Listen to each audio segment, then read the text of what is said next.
जरा समझो छत्तीसगढ़ वालों कि मां बमलेश्वरी का नाम बमलेश्वरी कैसे पड़ा। कभी एक बार जाकर पूछना था किसी से कि मेरी मां बमलेश्वरी बनकर कैसे विराजमान हो गई, तो कोई बता देता तुमको।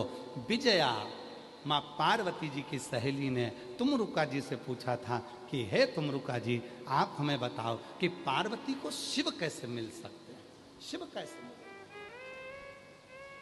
और विजया ने माता पार्वती जी को बताने के लिए जब तुमरुका जी से पूछा तो तुमरुका जी ने कहा, तुमरुका जी सुनो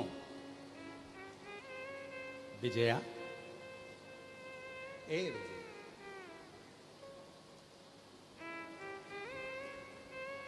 शिव के डमरू से, शिव के डमरू से,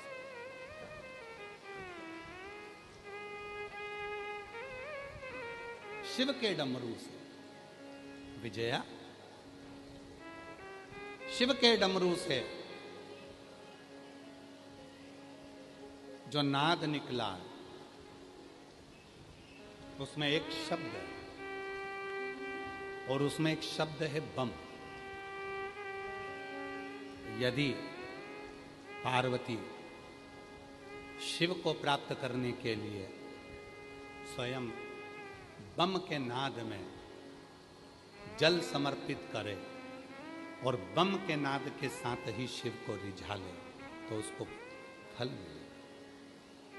उस समय पर मेरी जगत जननी अम्बा जगदम्बा, मेरी पार्वती माँ, मेरी दुर्गा भवानी, उसी समय पर माँ विजया के कहने पर बम के नाद के साथ में शिव की साधना कर, साधना के क्रम है, साधना के क्रम है, साधना का एक क्रम है। आप शिव जी को कोई भी एक भाषा से रिझाना प्रारंभ करो, किसी भी भाषा।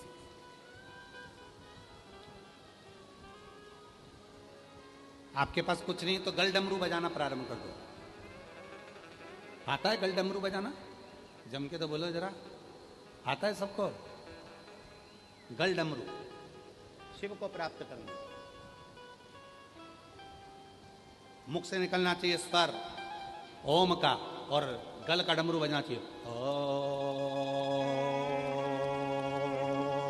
जो गल डमरू चालू हुआ, कुछ नहीं चाहिए शिव को रिझाने के लिए। कोई एक अक्षर पकड़ा जाए, एक शब्द पकड़ा जाए, एक साधना पकड़ी जाए, एक आराधना पकड़ी जाए। जैसे आज दुनिया के लोगों ने एक लोटा जल पकड़ लिया, रोज प्रतिदिन वो एक नियम बना लिए कि मुझे एक लोटा जल चढ़ाना है। और जब जैसे रोज रोज पानी भरोगे कुएं में से तो पत्थर पर भी रस्सी का निशान पड़ जाता है, उसी तरह तुम रोज रोज एक लोटा जल चढ़ाओगे तो शिव जी भी तुम्हारे ऊपर करुणा बरसाना प्रारंभ कर देते हैं।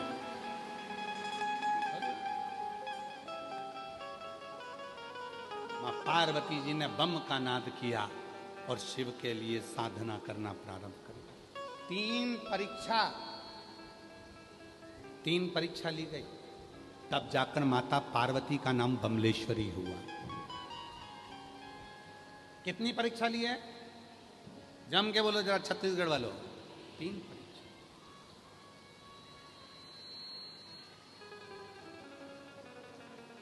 परीक्षा।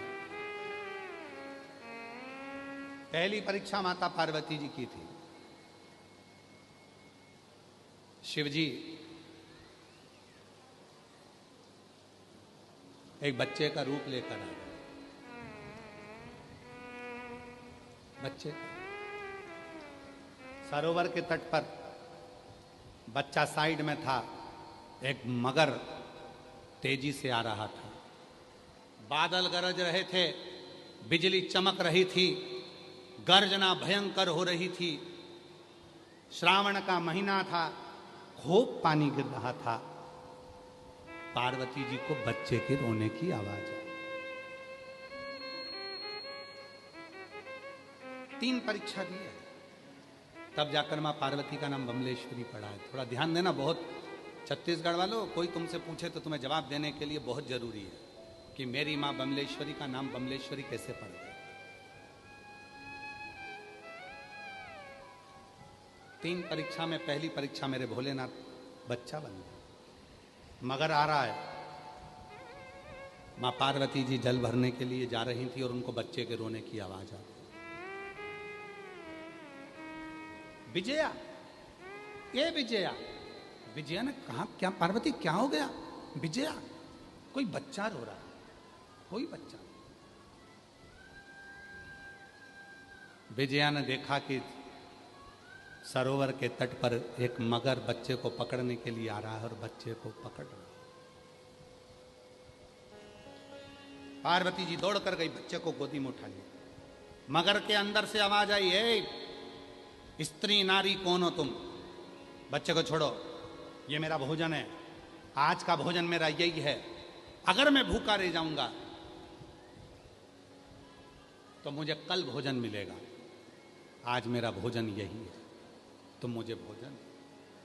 पार्वती जी ने कहा, मैं तुमको इसको भोजन नहीं दे सकती, तुमको जो चाहिए तुम ले लो, पर इसको नहीं दूंगा। मगर ने कहा, तो मैं क्या खाऊंगा? पार्वती जी बोलती हैं, मेरे शरीर को खा, पर मैं इसको नहीं। तब मगर ने कहा पार्वती माता से, ए स्त्री, ए नारी, तुम कहती हो कि तुम इस बच्चे को बचाना चाहती हो, तो तुमने अपनी जिंदगी में जन्म से लेकर अभी तक जितना तप करा है,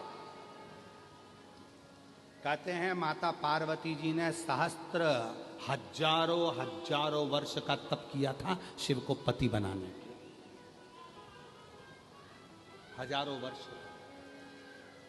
तुमने जो हजारों वर्ष का तप किया है, वो सारे तप का फल मुझे अब भी दे दो, तो तुम इस बच्चे को बचा लो। पार्वती जी ने कहा, इतनी सी बात, ले। जल लिया पार्वती जी ने। इतनी देर में तो तुरंत उसी पल उसी घड़ी विजया ने कहा, पार्वती अगर तू तेरी पूरे तप का बल दे देगी तो शिव जी कैसे मिलेंगे? पार्वती जी कहती है, मिले चाहे ना मिले, पर इस बच्चे को बचाना जरूरी है। और पार्वती जी ने हाथ में जल लिया और जल लेकर मगर को संकल्प दे दिया कि मेरी जिंदगी का जितना तप बल था सब मैं तुझे देती हूँ, इस बच्चे को छोड़ दे। इतनी देर में भगवान शंकर उसी बच्चे में से प्रकट हो गए। शिव प्रकट। पार्वती, तूने एक बच्चे के लिए अपना पूरा तप दे दिया, अपना पूरा बल दे दिया। शिव ओझल। दूसरी परीक्षा। शिव जी, आज पार्वती माता ने नियम लिया, शिव जी को नील कमल समर्पित करूंगी। नील कमल में से एक कमल मेरे भोले बाबा ने छुपा लिया, जैसे भगवान विष्णु के समय पर छुपाया। पार्वती जी बम का नाद करती हुई जब सब दूर उस कमल को ढूंढने के लिए निकली, तब मां पार्वती जी थक कर बैठ गई।